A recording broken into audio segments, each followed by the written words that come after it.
So I took the Long Island Railroad out to Riverhead, Long Island for the 2025 Riverhead Railfest, which was August 24th and 25th. A special feature this year was that the Long Island Railroad had brought newly repainted SW1001, number 101, in for a visit. So that was cool. It was idling away all day next to the Railroad Museum. The museum is right next to the railroad station, so that was very convenient. There were different railroad history and model railroad groups there for the weekend. And here is the Lionel factory showroom layout from Michigan that was built in 1992. It was when Lionel was based in Michigan. It was there 1992 to 2008. It was in Chesterfield, Michigan, right near the headquarters of Lionel and the factory of Lionel when it was here in Michigan.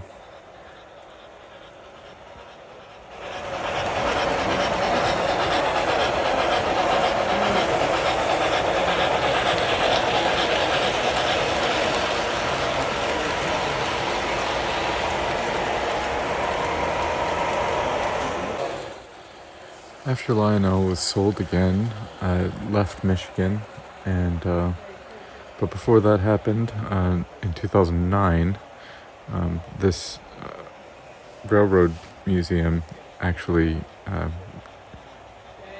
got the layout. It's a 14 by 40 foot layout, and it was brought to Long Island from Michigan in 2009. And it took them a little while to reassemble it, and they replaced the track. The track is Gargrave's track. It used to be Lionel, three-rail Lionel traditional track, but it's been redone, and it's quite a nice layout. There's a lot of movement on it, and it's very popular. Both during Railfest as well as normal Railroad of Long Island operating hours.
Besides the showroom layout, the Railroad Museum also maintains a large hobby shop. This is a quick view of the inside of the hobby shop.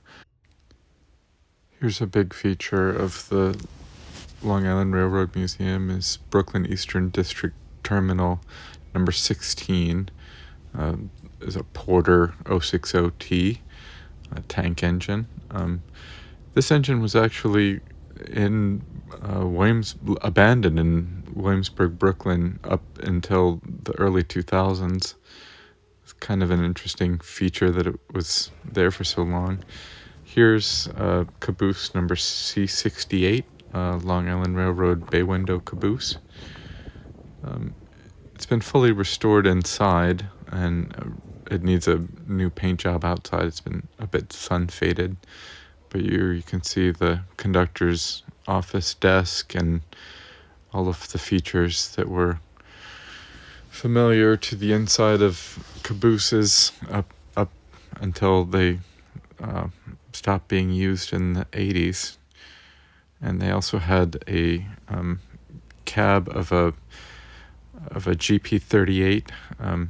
They had it set up to run a simulator, train simulator from the inside. It was kind of neat, and it's just like a training cab from a GP38. Back to the 101. This engine was it had been leased to the New York and Atlantic Railroad for several years, and part of the parameters that to lend it was that it had to be repainted. So they asked that it be repainted to its as-delivered paint scheme, and it was delivered back to the Long Island Railroad in June 2025, and it's been very popular to see it in its kind of 1970s paint scheme. And the weekend was nice. It brought together a lot of different railroad history groups. I was there representing the Sunrise Trail Division of the NMRA, and we had a little time saver layout there. All in all, it was a great weekend. It was a lot of fun. Here comes my train back to the city, and I hope you enjoyed it. If you did, please leave a like, and talk to you next time.